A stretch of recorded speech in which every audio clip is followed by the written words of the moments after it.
Okay, good afternoon, everyone. If you all are hearing me clearly, can someone just type yes or Y, please?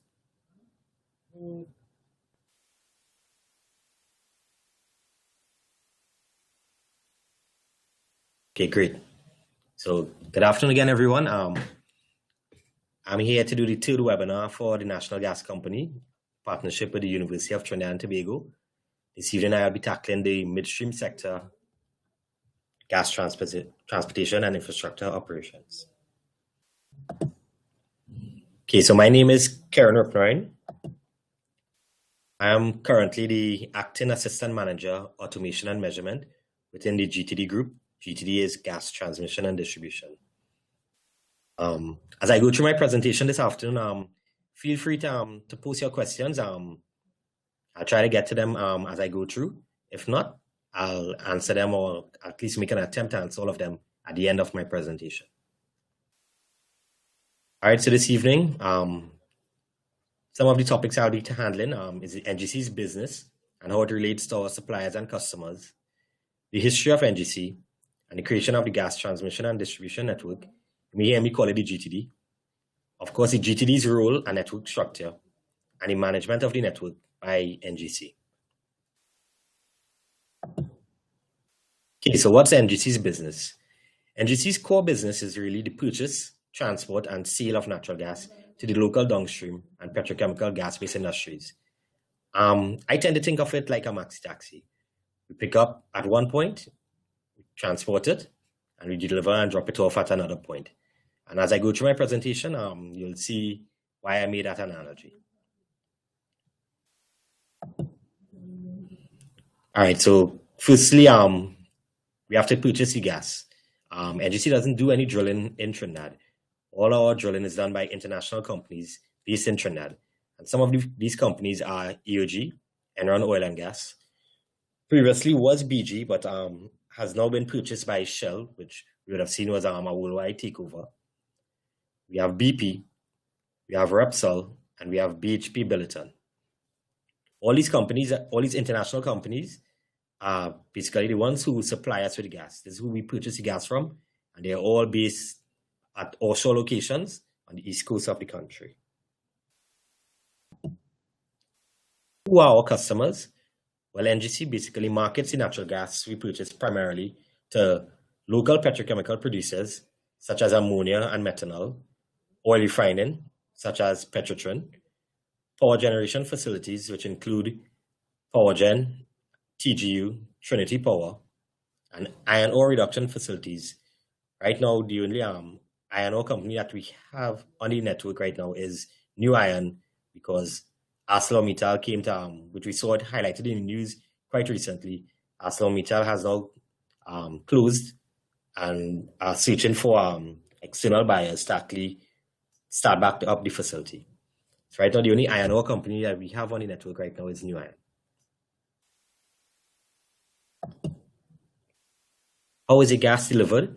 The gas is transported via an extensive network of approximately 1,000 kilometers of both offshore and onshore pipelines, with a current overall maximum installed transportation capacity of 5 billion standard cubic feet per day.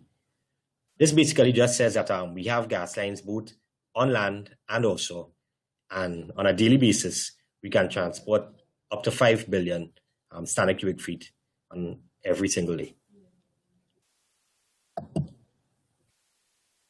Some early history about the organization. NGC was established in 1975, and at that point in time, gas sales for that year was only 370,000 cubic feet.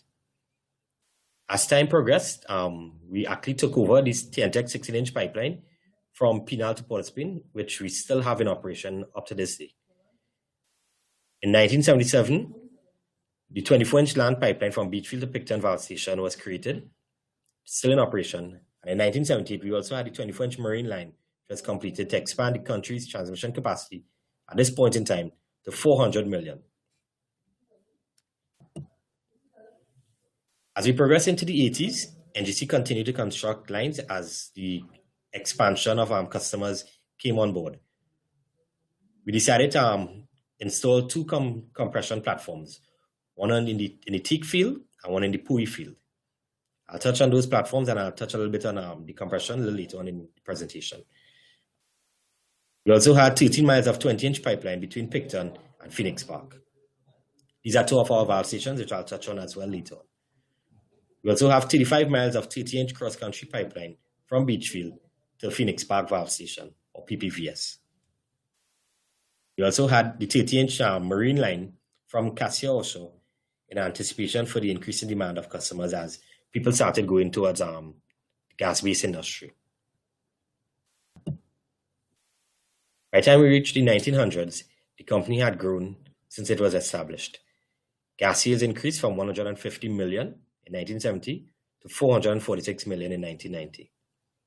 The number of consumers increased from 3 to 10 large consumers in Point Lisa's industrial estate and 56 light industries. When I say light industries, I refer to smaller customers. By the time 2000 came around, we actually crossed gas sales by 1 billion standard cubic feet per day. It was the first time we actually hit that number and was a remarkable achievement for the organization. In 2005, the SIP, or the Cross Island Pipeline, was completed to deliver gas to Atlantic. This was another major accomplishment at that point in time because the Cross Island Pipeline is a 56-inch pipeline, and we were the first country in the Western Hemisphere to actually have a running 56-inch transmission gas pipeline.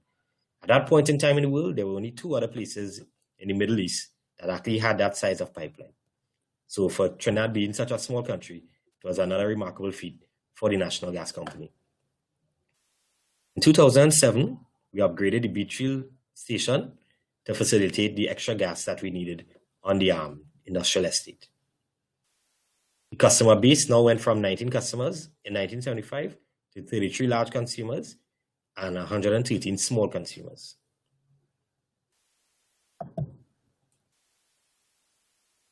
I'll now touch on the offshore to inland pipeline network distribution. Okay, so as I said before, all our gas is supplied by the offshore suppliers. All right. The diagram basically shows our Argo, the latest pipeline, which was the one from the BHP Billiton platform. From the BHP Billiton platform, we have 2 pipelines. We have a 12-inch, which feeds Cove Estate in Tobago, and this Cove facility actually feeds TNTech in Tobago. Previously, we would supply TNTech from a line straight from Trinidad. Now Cove has its own power plant. TNTech provides the country with electricity due to the gas that we have supplied in Cove Estate. Also from the BHP, we have a 36-inch line that comes to our Miarobi regulator station and then goes down to our Abyssinia, or what you may hear me say as NAS, New Abyssinia Accumulator Station. We also have a 30-inch coming from the Cassia B platform, which goes to Miarobi. We have a 30-inch coming from the Pui field coming to Abyssinia. We also have a 36-inch coming from the Cassia B coming to Abyssinia as well. In between those main pipelines, we have interconnecting pipelines from the EOGs. We have like a 14-inch coming from the Oilwood that feeds onto the Cassia B. We have an 18-inch from the EOG Toucan that feeds onto the BHP line. We have a 16-inch coming from the EOG Pelican that feeds onto the 30-inch Cassia B.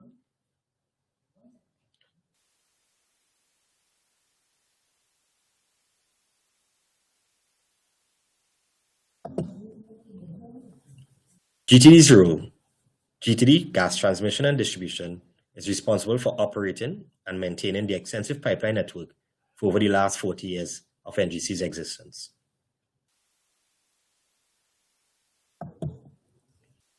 This basically is an overview of GTD's role within the organization. As I touched on before, the suppliers, we have the EOGs, the BP, Shell BG, Repsol, BHP Billiton, and we also have the Atlantic shippers. Because as I touched on, the 56-inch pipeline that runs from Beachfield goes straight down to Atlantic in Point Fortin. Right, so we have all the pipelines, and we have the gathering facility. The gathering facility is located in the Beachfield area, or Abyssinia, which is a little area just after, at the end of the country, just after the Guayari village. From the Beachfield area, we have pipelines leaving, which I'll get into, passing through the valve stations, from the valve stations, we also have pipelines leaving, going to PPGPL. PPGPL is is a company we use that actually cleans the gas. PPGPL stands for Phoenix Park Gas Processors Limited. So what they basically do is they actually knock out the heavies and give us back dry gas. Because at the end of the day, that's what we're in the business of selling. We're buying gas and selling gas. But we want to make sure that the gas that we sell to our customers is dry, clean gas. So we use PPGPL for our gas processing. So they'll give us back the methane and ethane, very rich methane with ethane, and they keep the heavies separated further and sell it as byproducts. So they will take the propane, the butane, and the gasoline and sell them. Once we get back the gas from PPGPL, it comes back to our valve station, comes back to the Phoenix Park valve station, where we now sell it to our downstream customers. This is where I touched on with the ammonia plants, such as Yara, CNC, N2000. We have the methanol plants. We have M1 to M5 methanol plants. We also have Atlas methanol and Titan. We also have the power plants, which I touched on, the PowerGen Point Lisas, PowerGen Pinal, Trinity Power, which is located in Point Lisas, and the TGU plant, Trinidad Generation Unlimited, which is located in Labre. The PowerGen Port Spain facility was recently decommissioned and closed down in the first quarter of this year. We also have other customers such as Petrotrin, we have Atlantic, and we also have small consumers. The small consumers are located throughout the whole country, from Deep South to Port of Spain. The small consumers include all the CNG stations. As you all would have seen, we advertise we have gone heavily into the CNG. So all those new gas stations that you see selling CNG provided by natural gas, they fall under the small consumers bracket.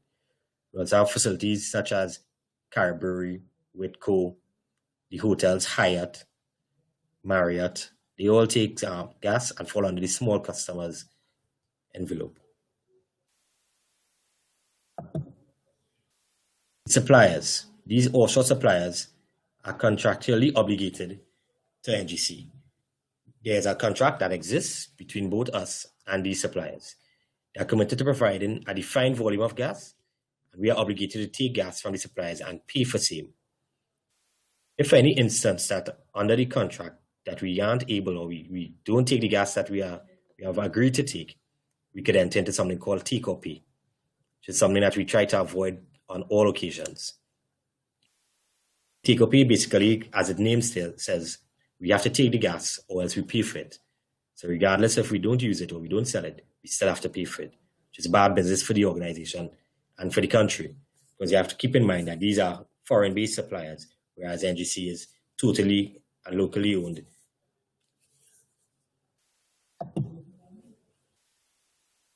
In terms of the delivery point and pressure, the gas sold must be delivered at the operating pressure of the buyer's pipeline up to a maximum pressure of 1,000 psi, or typically we flow really and truly at 850. And the supplier shall deliver and buyer shall accept the gas sold at the delivery point, called as the measuring skid or the custody transfer point. At this point in time, we must know that what we are buying and what the supplier is selling is accurate. So we call that the custody measurement point. I'll touch on that as we go down. The gas. I spoke about the gas being cleaned at PPGPL, but the gas quality is quite important to us. Gas must be reasonably free from dust, gum-forming constituents, and other deleterious solid and liquid matter. The gas must contain no free water in the liquid state, be at a temperature not to exceed 120 degrees Fahrenheit, contain no more than 0.005 molecules percent free oxygen, and contain not more than 5% of volume of carbon dioxide and other non-hydrocarbon gas. More specifically, H2S. H2S is very, very damaging to both the pipeline as well as to the downstream customers. So what we have is what we call sweet gas, as opposed to sour gas. Gathering facility. The gathering facility at Beachfield is the area where all the processed gas from the offshore facilities arrive on land and enter the on-land pipelines to be transported to the consumers. And the real purpose of this gathering facility is one, for liquid collection, for check meters, So pressure monitoring, and it's for ESC, which stands for emergency shutdown. And the transporting pressure is usually around 750 psig at this facility. Now, the liquid collection is done via the slug catcher operations, where basically any slugs of liquids is captured there first.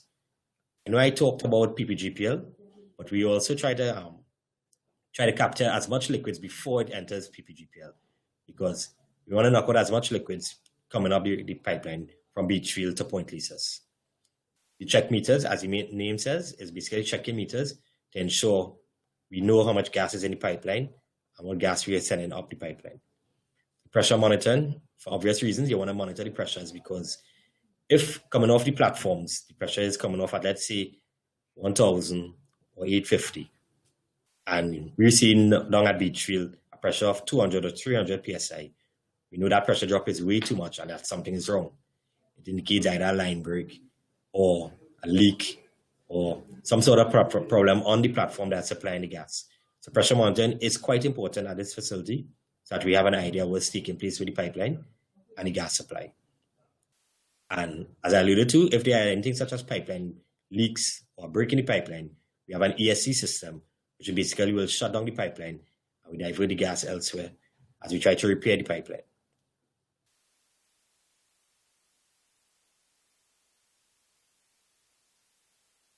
ESC, I alluded to it earlier, ESC stands for emergency shutdown, as posed by a question from Vanita.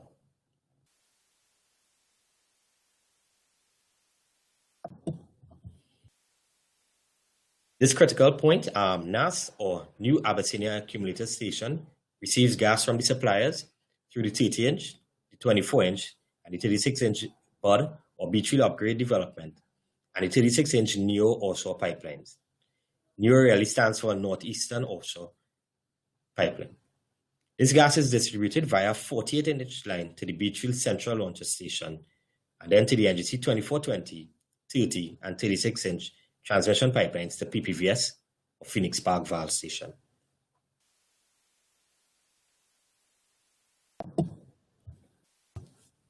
The SIP Beachfield. So SIP stands for Cross Island Pipeline, which is the 56-inch pipeline which I spoke about. And this site receives gas from two of our suppliers. We get gas from BP and Shell BG Beachfield facilities. BP actually puts roughly 840 million onto that pipeline, and BG actually puts about 230 million as well. We also have a facility down at Beachfield called the Beachfield Condensate Station, and this is the station where we actually store the liquids that we remove from the pipeline and is sold to Petrotrin.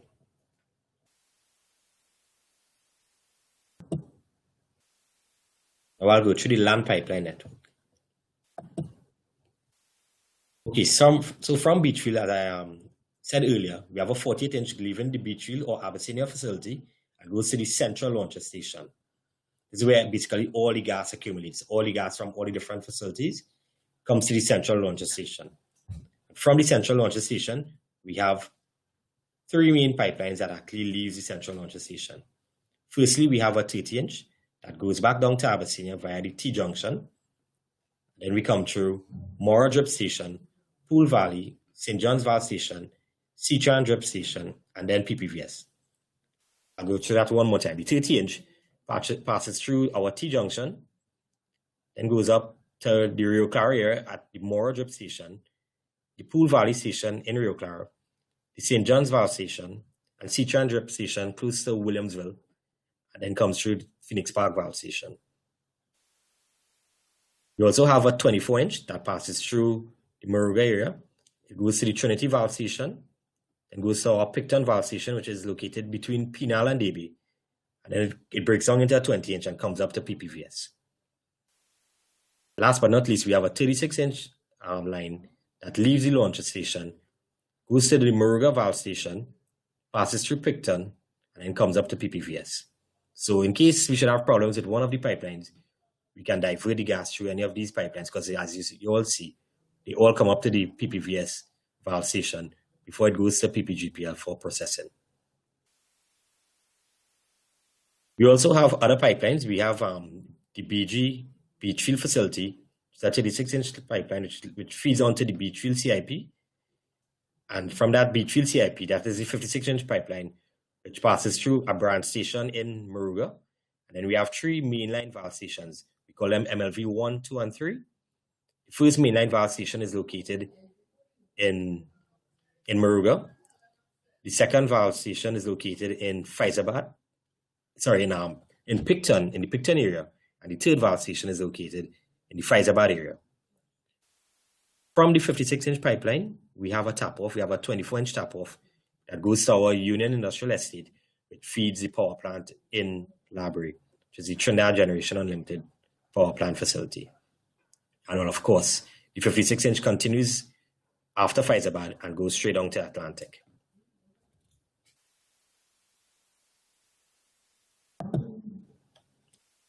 All right, the pictorial basically shows the 4 main pipelines that I referred to: the 56-inch from Beachfield to Atlantic in Point, the 24-inch that goes to Picton, the 30-inch, and the 36-inch that goes straight up to PPVS via the 2 different routes, one through the Rio Claro area, one through the Moruga area.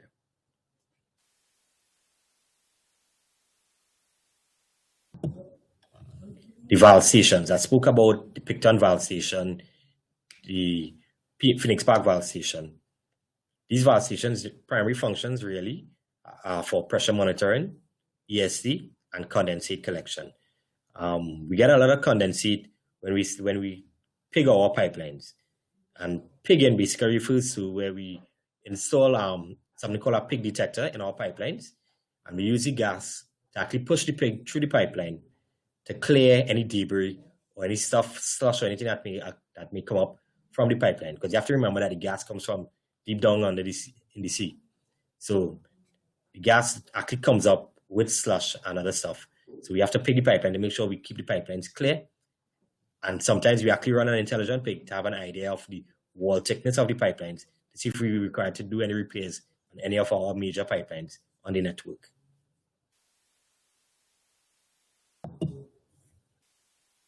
Some of the critical valve stations are the Picton valve station, which I said is located between Pinal and Davie. The Phoenix Park valve station, which is one of the most critical ones. Right now we have a capacity of 1.4 billion standard cubic feet at PPVS, and we're in the process of upgrading the facility to 2 billion standard cubic feet. We hope to have this completed by the end of the year so that we can cater for the additional gas that enters this facility. And of course, we have the UVS, which is the Union Valve Station, which has a capacity of 200 million. And Union Valve Station right now is supplying the power plant, the Trinidad Generation Unlimited power plant at Labrie. There's the intention to upgrade that Union Industrial Estate with other customers. We have a couple small customers down there across in Labrie, the Lake Asphalt and Trinidad Asphalt facilities and Tiger Tanks. But we're looking at upgrading it to more large consumers at that industrial estate.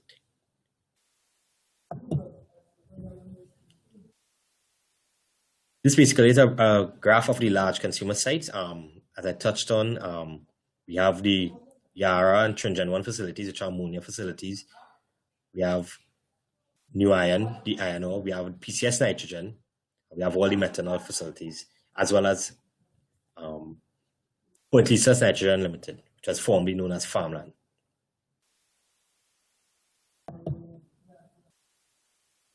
Basically, on a typical large consumer station, this graphic you see here is basically a pictorial of what our control room operators will see at our control room center in Point Lisa's. And it's basically exactly what the facility actually looks like out there. Coming in from the left of the station to the right, you'll see the first valve is basically the inlet valve to this station. And just downstream of the inlet valve is the inlet separator. You'll notice a pipeline coming above the separator and one below the separator. The one below basically is for knock off of liquids. And if you watch the lines coming out, it goes to the condensate storage tank, which is the facility to the far right. This is basically where we store any liquids that may come off the separator. You probably may ask, how come we still have liquids, although we send all the gas to PPGPL? But from time to time, PPGPL may be down for plant repairs or unexpected shutdowns. And sometimes we send wet gas to the customers. So what we try to do is, as an alternative, we ensure that we have a separator to knock out any liquids that may come across any gas. So it's really a contingency measure for if PPGPL should go down. On the top of the separator, we have a line coming off, which, as you all know, gas will rise to the top, liquids will fall to the bottom. So the gas will rise to the top and then go across. And in this particular facility, there are 3 meter runs. So the gas actually passes through the meter runs and then it is sold to the downstream customer. The main inlet valve, the purpose of it is we can control how much gas actually goes to the customer. If we need to cut back, we can operate this valve from our control room, because this valve is hooked up to our SCADA system, and I'll touch on SCADA in a little later on. And we can actually see the percentage open or close the valve is from our control room. So we know when we're cutting back, we know exactly what we're cutting back. The large consumer station is designed to give NGC the capability to monitor the volume of the gas consumed, to monitor the gas supply pressures, to regulate the gas supply, and of course, the final point for liquid separation and liquid collection. So as I touched on just before, we can monitor the volume of the gas consumed via the meter runs. We can monitor the gas supply pressures based on pressure gauges and pressure transmitters on the facility. We can regulate the gas supply by the use of the inlet valve. And of course, the final point for liquid separation and liquid collection, the liquid separation will take place in the separator, and the liquid collection will take place in the condensate storage tank.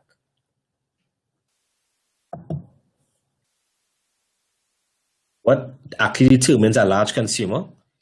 So when we have a new customer on board, our commercial department normally engages a new customer, and they work out how much gas they will actually take to run their facility. And once they fall within this 12 million to 150 million, we know that this customer will fall under the large customer status, as opposed to being a small customer.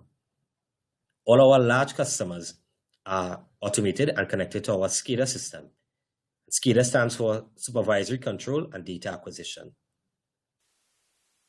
We use orifice meters to measure the gas volumes. The orifice meter measures gas from a high differential to a low differential. So we use orifice meters, and the meter sizes range from 6 inches to 16 inches. And at this point in time, our average supply pressure is roughly 350 psi. If you all recall, I said that the pressure down at the Beachfield facility is roughly 750. So you'll see the pressure drop from the Beachfield facility in Guayagüari to our stations in Point Lisas. Picture basically indicates the large customer.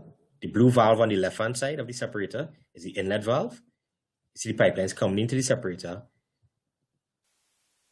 Gas coming off the top, going down to the meter run. You'll see the meter run just behind the blue shelter-looking area.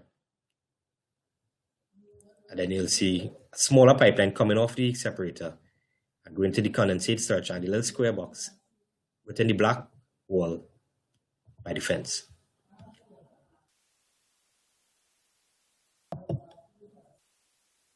How do we manage the network? We have implemented a SCADA system. SCADA stands for Supervisory Control and Data Acquisition. And some of the key elements of the SCADA system include the RTU, which is the remote terminal unit, and the associated hardware, which is the inputs and outputs, the HMI, which is the human to machine interface, and the associated hardware, inclusive of the IT and the software. And of course, we must have a communication system.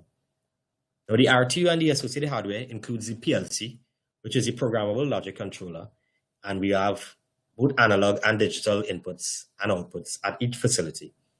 So the analog inputs will deal with things like transmitters, pressure transmitters, level transmitters, which actually tells us things on the facility, pressures on the facilities, the levels in things such as the condensate tank and the separator.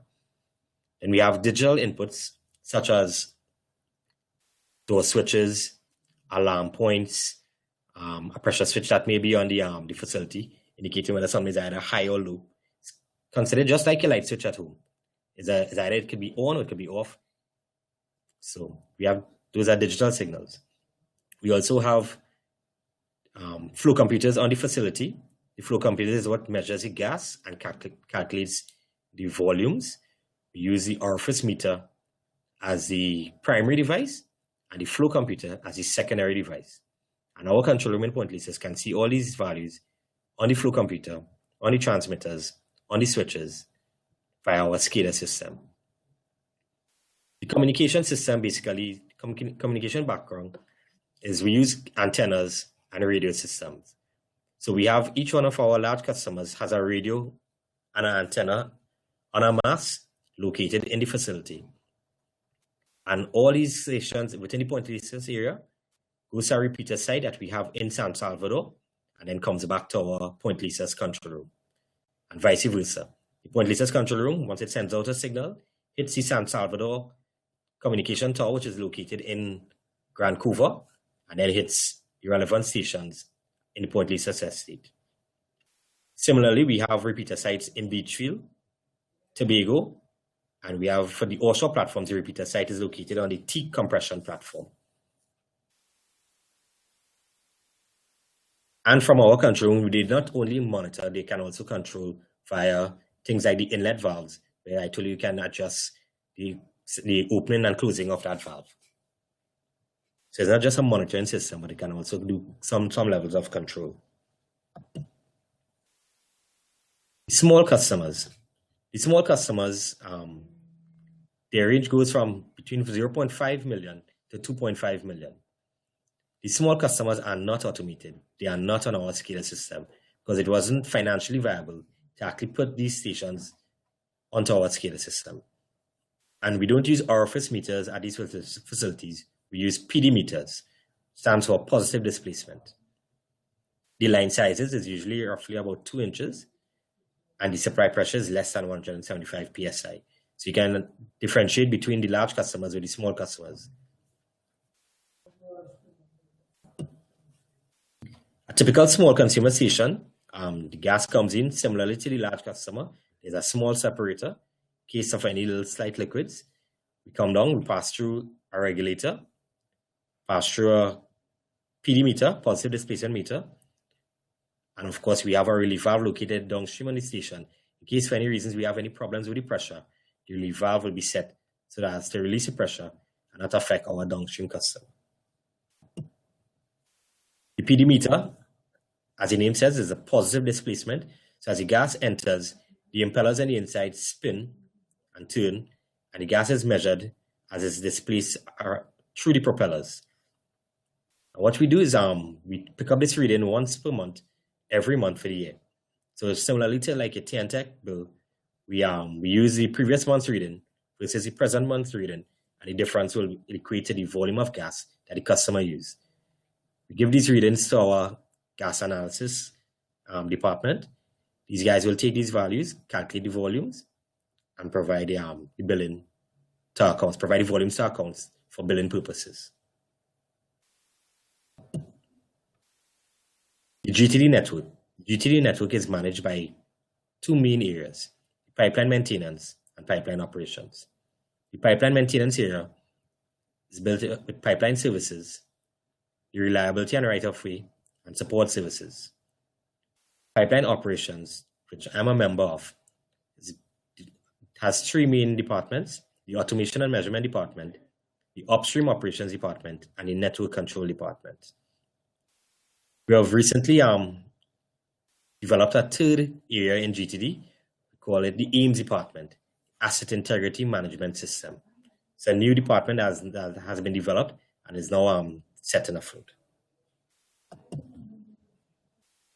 A&M, or Automation and Measurement department, is responsible for utilizing electrical, hydraulic, and pneumatic power for the accurate measurement of data and monitoring and control of all field equipment. So all the SCADA stuff and things, all the equipment that are on the large customers as well as the small customers, the automation department is responsible for it. This includes maintenance, calibration, repairs. The network control department is responsible for monitoring, analyzing, and ensuring a balanced distribution of the gas being supplied to the network and the gas being used by the NGC's customers. This is done from our main control center in Point Lisas via our scaler system.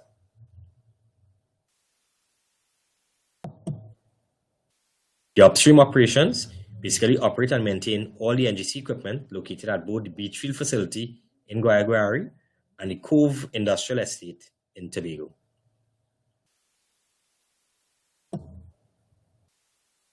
Thank you. I'll facilitate any questions that you all may have at this moment.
Okay, so Dwayne has asked in the control room, what is your main duty? Okay, so the control room operators, basically, they're monitoring all the pipelines. They're monitoring the system. They're looking at the facilities. They're looking at to make sure everything is running smoothly. They basically will see about the balancing, the gas balancing, from the supplier end to the customer end. Because if for some instance or for some reason a supplier should go down or should want to cut back and stuff like that, we need to make the adjustments from the control room to the downstream customers. Because if we only have, let's say, for example, we only have 5 million to sell on one particular day, we have to make sure that 5 million is split evenly amongst our customers based on contractual obligations.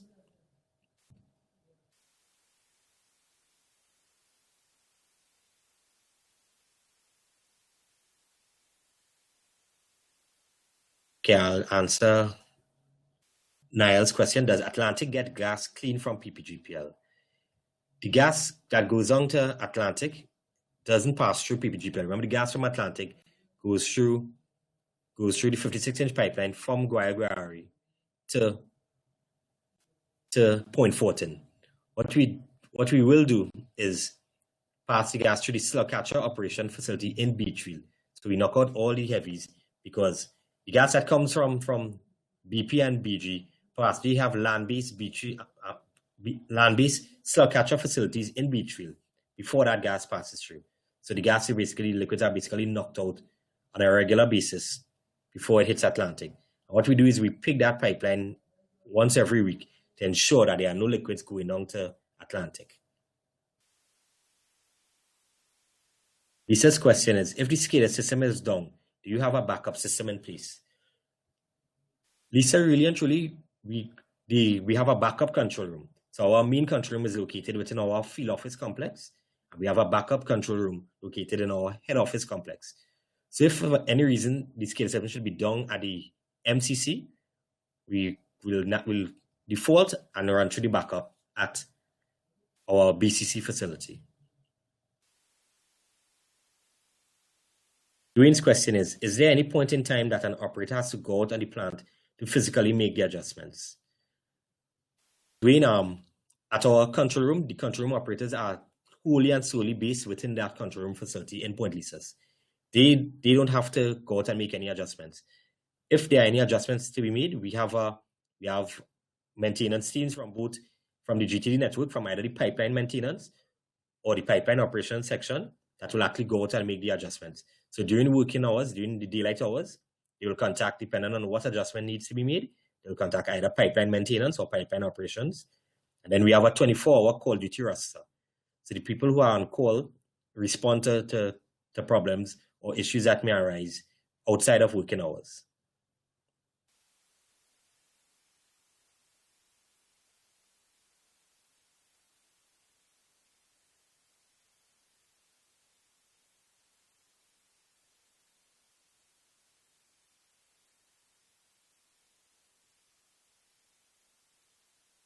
I hope I had answered all the questions to your satisfaction. Lisa, you want me to repeat the answer to your question? Okay, so Lisa's question was, if the SCADA system is down, do you have a backup system in place? Yes, we do, Lisa. We have, is located in our backup control room. So if for any reason something should happen where we can't access the SCADA system at the MCC, we default across and we move across to our BCC area. It's located in 2 different areas.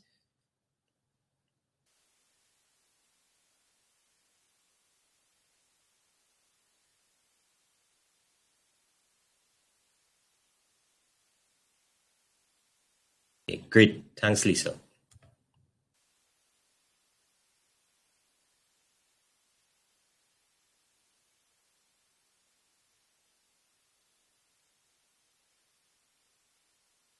Okay, for those of you who are looking out for the presentation and everything, it will be uploaded tomorrow. So feel free to go through it, let your people know, tell your colleagues.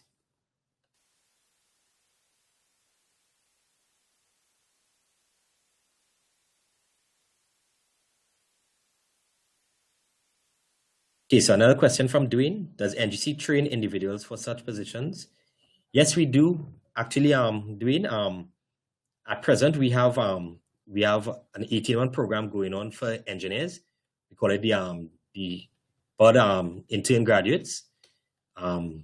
These engineers are training with us for the next 18 months, and during the June, July, August period, where usually most of the tertiary level students from UTT and the other institutes actually come across and train.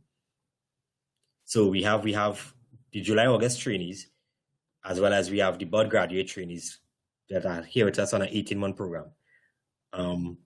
Right, in my department, for instance, in the automation measurement department, we have hired trainees on an 18-month program as well. And a lot of the trainees, once they have excelled and have met the grade, they've actually moved on to technician positions by us. So we actually do subscribe to training programs and training positions to actually look at people.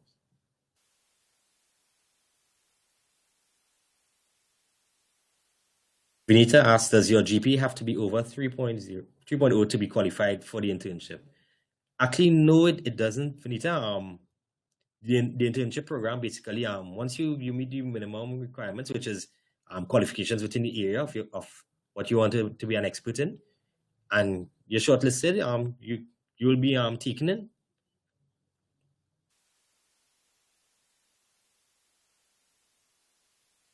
Dwayne asks, so I have to wait until that time if I were to get involved. Depends on which area you're looking at, Dwayne. If you're looking at the engineering program, then you need to keep checking the website, because right now we're in the middle of an 18-month program. So we do try not to overdo it. So when this 18-month program is finished for the engineering program, they will rerun the program again. So you need to be looking out on the website or on the newspapers, because they usually will advertise it via both. In terms of the training programs, July, August is really for people who are actually still going to school. So that we expect at the end of August, you return to school. But because NGC is heavily involved in UTT, we accept a lot of the trainees in different departments from the UTT program.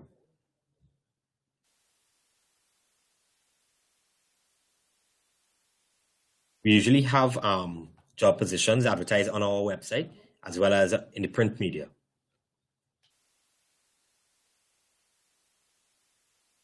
Chanella asks, is there a program for non-engineer positions such as in the health, safety, and environmental sector? Actually, there is. We have an EHS department.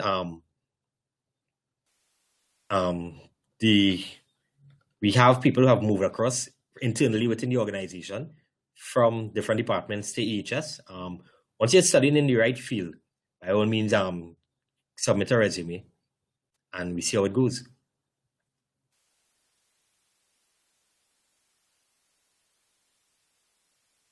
And this also goes, just to go off on Chanella's response, it's not only technical positions such as, I mean, I dealt with a technical presentation and technical stuff, but we also have We also have the accounts departments.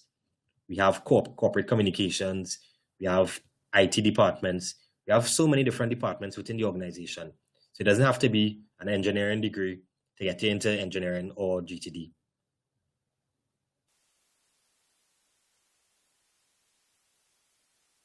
Benita asks, do we sign up online for these internships? If so, when is the opening date? Vanita, the internship programs are usually advertised on the papers, so they would probably expect you to submit a resume to HR once they have it advertised. I can't give you an opening date because, as I said, the internship program, we're already into the 18-month program at present. We've already crossed, I think, almost 12 months already with this internship program. So you all need to start looking out because for the second batch of the internship program, once this one is completed.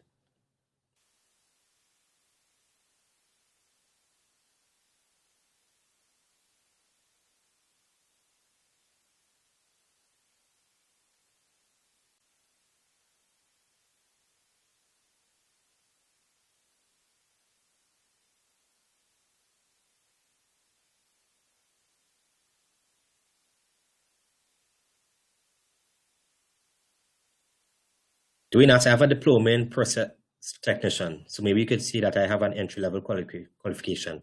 I just don't know what to do with it or how to put it.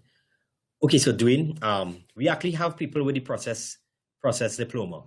All our control room operators, one of the requirements is a process diploma.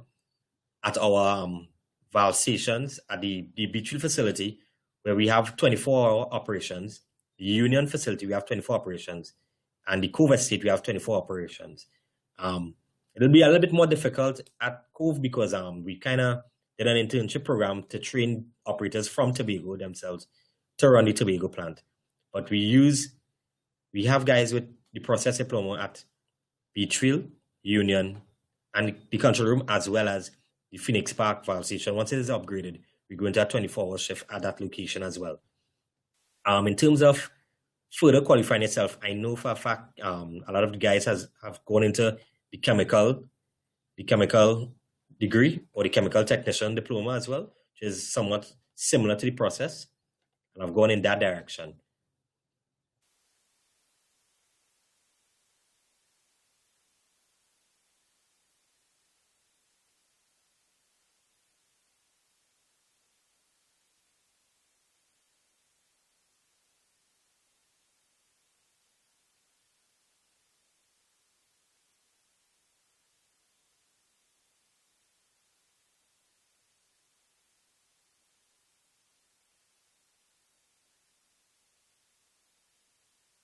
No problem, doing. As I said, resumes. Once you've seen something advertised, don't be afraid to apply. Sending a resume, there's nothing wrong in sending a resume. Let people see you out there, see what you have on your paper.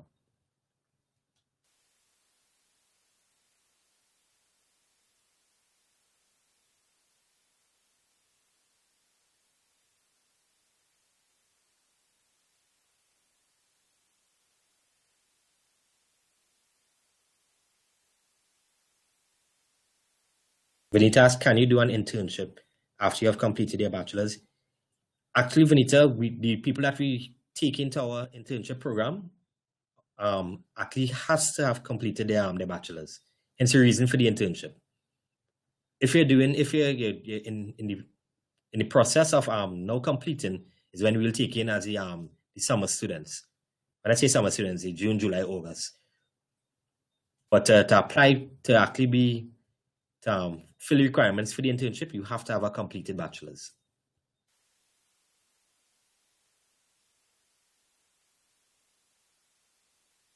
Actually, not to stray too much off topic, but Vanita, quite recently, I saw TGU sent out an application for internship for students for an internship program. So TGU is actually looking to start the internship program very soon. I saw that ad maybe about 2 weeks ago.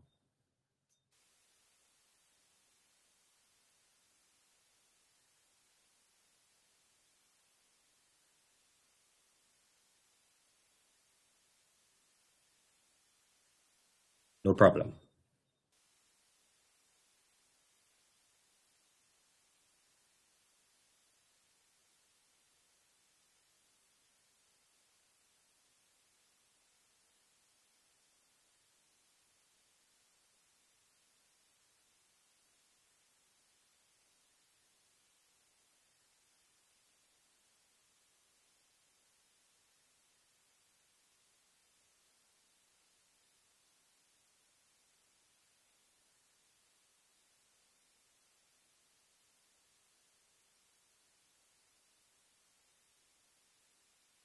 Okay, so if there aren't any more questions, I want to thank you all for being part of this presentation. I hope it was useful.